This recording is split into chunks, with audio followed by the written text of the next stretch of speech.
Hello, my name is Ladaris Hazard Cordell. I'm a judge on the Superior Court of Santa Clara County, and I also serve on the board of directors of the Community Alliance Program for Ex-Offenders. Every year in California, more than 100,000 convicted felons are incarcerated. In spite of the best efforts of correction officials to provide educational, vocational, and human services, the fact remains that prisons are overcrowded and resources overtaxed. Upon release, they are given a small amount of money that supplies only a few days' necessities and put on the street. There, they are expected to function with the same self-defeating survival skills and few prospects for a good job. Clearly, this is not enough for social reentry. And for a shocking number of parolees, it isn't long before they commit a crime or violate probation and return to prison. In fact, California has the highest recidivism rate in the United States, which is about 70%. And the cost of this vicious cycle are staggering. In California, we spend $50,000 to construct one prison cell, and another $26,000 is needed to keep an inmate in that cell each year. And what of the human cost? Overcrowded prisons mean inmates are warehoused and life-threatening situations abound. This kind of existence causes the inmates to lose self-esteem, to lose their family and community identities, and weakens their willingness to trust others. Added to the corrections dilemma is society's demand to just lock them up. But the reality is that inmates are being released after serving just 1/3 of their sentences because of overcrowding. Is the answer more prison cells, as some suggest? How does rehabilitation occur? And is there any way to break the recidivism cycle? Certainly the courts and probation departments have tried various approaches and have had limited results. But like the prisons, resources are short, and the system is straining under growing caseloads. In all, the corrections system has become a substitute community in isolation for inmates, rather than a rehabilitative experience to ease the transition back to their communities. The alternative to institutional reincarceration is to remove the stigma and hurt of being a convict and reconnect that person with the community. Each person attempting this difficult journey back to the community, to a job, to a family, and a new life must be dealt with individually with compassion and given realistic goals to obtain. California has such a program. Since 1967, the Community Alliance Program for Ex-Offenders, or CAPE, has made a difference in the lives of thousands of ex-offenders through job placements, referrals, and other social services. For the next few minutes, we'll learn why CAPE's program, in partnership with companies and public agencies, is setting the standard for crime prevention and social reentry for ex-offenders. The critical first step in transforming the offender back to a member of society begins with the pre-release workshops. CAPE's workshops build rapport by creating a personal bond. It is here where the clear goals are established. So we want motivated people that are interested in doing something about it, like yourself. If you want to change your lifestyle, your life of crime, whatever it is, whatever the circumstances were before, put them on the shelf, put them in a wagon, let them roll down the hill with the supervisor. The formal issues covered in the workshops include an outline of CAPE's job preparation process, and more importantly, what the inmate can expect when released back to the community. It means a lot to us. The workshop also provides an opportunity to answer questions and concerns inmates usually have. CAPE's response to those concerns helps the inmate gain confidence and inspires their will to succeed, to begin their journey from the harsh prison environment back to the community.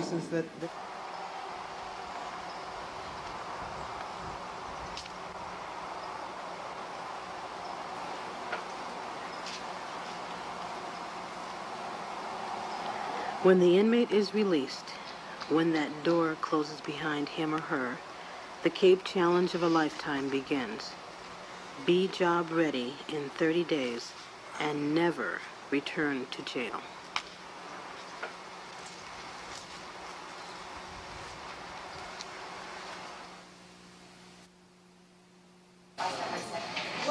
The bond established in the pre-release workshop is expanded to the next level in the intake interview. It is at this point the ex-offender becomes a CAPE client, which begins their quest for greater self-esteem, self-motivation, and responsibility. When the intake interview is complete, the educational and skill level evaluation test begins. Second choice for something. I figure anything be available, so you know. Okay. Would you want to work with computers downtown in the financial district? Yeah, you sure would. You would. Do you have any experience with that? No, I don't. Okay, so we have to think in terms of What I got experience in what, doing. right, what kind of experience you have, but also maybe something you'd be willing to get trained on. The twin focus of the reentry workshop is preparing the client for getting a good job and integrating back into the community. Then we'll go on and insert, and then after the inspectors come through. I don't know anything about being incarcerated because I never served hard time in a state penitentiary. You guys and you men and women can teach me a heck of a lot about that. Okay, you can tell me a lot about what it means to be locked up in San Quentin. But what I do know a lot about is how to succeed on a job interview or what it takes to get employment. Step by step, the workshop covers personal habits, job search, interviewing, and the obstacles one might face when looking for work. And all like that, nice leather. The biggest barrier you probably think you have is I got a police record, okay? I've got a conviction on my record. I'm gonna break the ice with the employer. I don't get involved in illegal Beyond the activities formal anymore, purpose, okay? the I don't workshop use deals drugs with anymore. the client's I'm feelings trying to of live a vulnerability, straight and narrow and sober stemming from the life. change. Yes, since I paroled, I go lift weights at 3 o'clock every day, Monday through Friday. Saturday and Sunday, I'm at home with my wife and kid. You gotta I have feel good. I feel real good. You know, I might have a beer in there watching the game, you know, like an average man would do, you know, but I don't leave out the house. You know, I come out and then everybody look at me like, damn, you didn't change. That's how they look at me now. You didn't change. All right, yeah, I'll be here. If the workshop has been a success, then the client is ready for his or her first interview. You want to give me a job?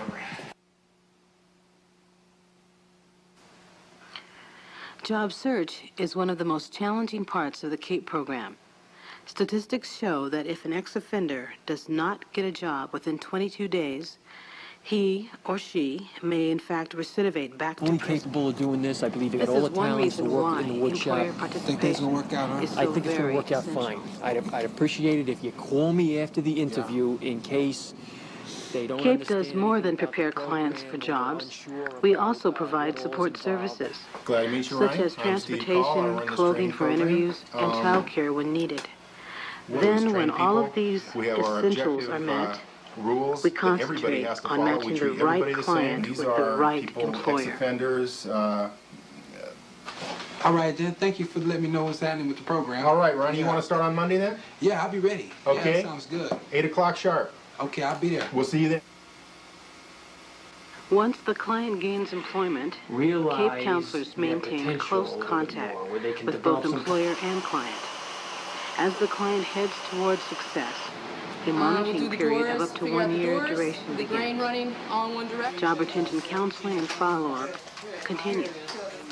Then a period of new skill building and continuing education begins. Nothing more noble than that. That's right. That's right. When you have a product that you've made with your hands, you have take a it lot and you of put it in your home. self-pride. That's what it's all about. Okay, good. All these questions here.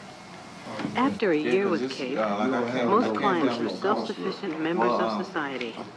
Many realize their good fortune is not only the result of their hard work, but also because of CAPE's dedication.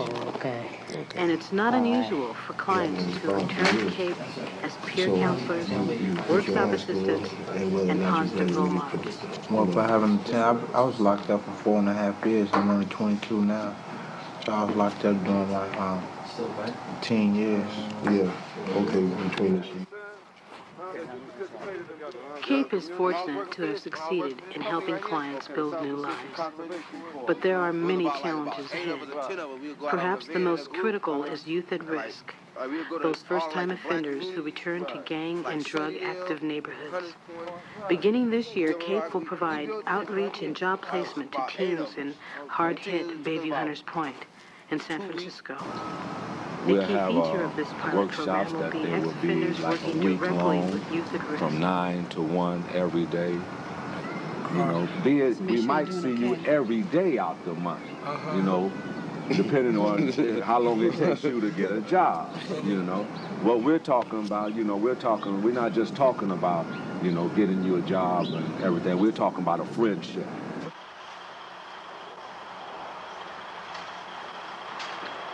No matter how innovative or far-reaching the CAPE program is, it can only succeed with corporate involvement. In return for employer participation, CAPE provides motivated and skilled workers. You gotta start somewhere. Why not? What's the name of your organization? How has HP been involved? Hewlett-Packard has been involved with the CAPE organization since its emergence from the National Alliance of Business in 1980. HP's Bay Area Contributions Committee provided grants. HP recruits, employs volunteers, hires ex-offenders when and where appropriate within the organization. What we should understand as corporate America about the concept of CAPE and its far-reaching effects is that we can't afford not to get involved. It's a win-win situation. The individual wins by receiving a second chance. Corporations win by receiving tax credits and allowing individuals to become assets rather than liabilities. If with each company or organization doing their part, we can turn it around. So let's get involved, please.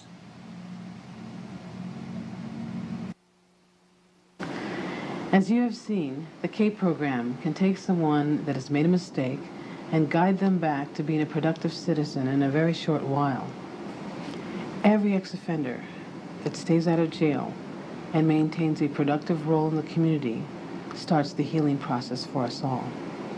CAPE's hopes are high, our future is bright. But we would like you to join hands with us to help give an ex-offender an opportunity to not let one mistake become a lifetime of crime.